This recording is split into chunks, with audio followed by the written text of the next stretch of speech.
పనులు చేస్తూ ఉంటే వస్తూనే ఉంటాయి. కానీ మనం ఎప్పటి నుంచో చేయాల్సిన పనులు మాత్రం చెయ్యం. రేపు చేద్దాంలే, ఎల్లుండి చేద్దాంలే అని డిలే చేసుకుంటూ ఉంటాం. సుత్తి లేకుండా పాయింట్కి రా అంటారా? వస్తున్నా అదే పాయింట్కి వస్తున్నా.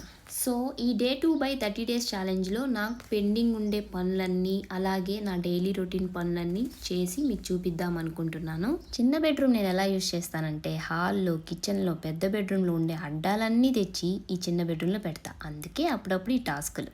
అరే ఏంట్రా ఇది? అలాంటప్పుడే ఎక్కువ తొలిమెట్టు, కొండని కొట్టు, ఢీ కొట్టు, గట్టిగా పట్టే నువ్వు పట్టు, గమ్యం చేరేటు అని 90 సాంగ్స్ పెట్టుకొని హ్యాపీగా పనులు చేసేసుకోవాలి. సో ఈ డే 2లో నేను పెండింగ్ టాస్క్లు బయటవి కావచ్చు, ఇంట్లోటివి కావచ్చు, ఏదైనా డిలే చేసుకోకుండా ఎప్పటికప్పుడు కంప్లీట్ చేసుకోవాలనే పాయింట్ నేర్చుకున్నాను.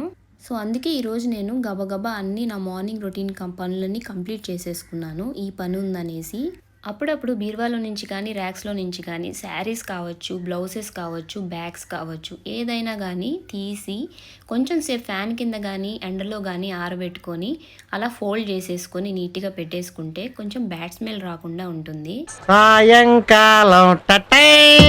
సో అలా చేస్తూ చేస్తూ ఈవినింగ్ అయితే అయిపోయింది, కానీ నా పని మాత్రం కాలేదు.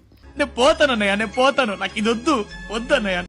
రేపటి నుంచి శ్రావణ మాసం కూడా స్టార్ట్ అవుతుంది కదా. సో అందుకే ఇంకొంచెం డెడికేషన్తో కిచెన్ పని కూడా పెట్టుకున్నాను. కిచెన్ నీట్గా క్లీన్ చేసేసుకున్నాను. అంటే ఆ రోజు నాన్ వెజ్ చేశాను, సో అందుకని నీట్గా క్లీన్ చేసేసుకున్నాను. ఇంత హార్డ్ వర్క్ చేసిన తర్వాత మా ఆయన చేత పొగిడించుకోకపోతే నాకు ఆ సాటిస్ఫాక్షనే ఉండదు. సో వెంటనే ప్రసన్నాన్ని పిలిచి అంతా చూపించాను. తన రియాక్షన్ వచ్చేసి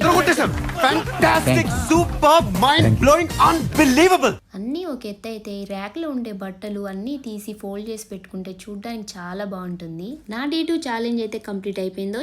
నెక్స్ట్ బ్లాగ్ కోసం లెట్స్ కమ్ ఆన్.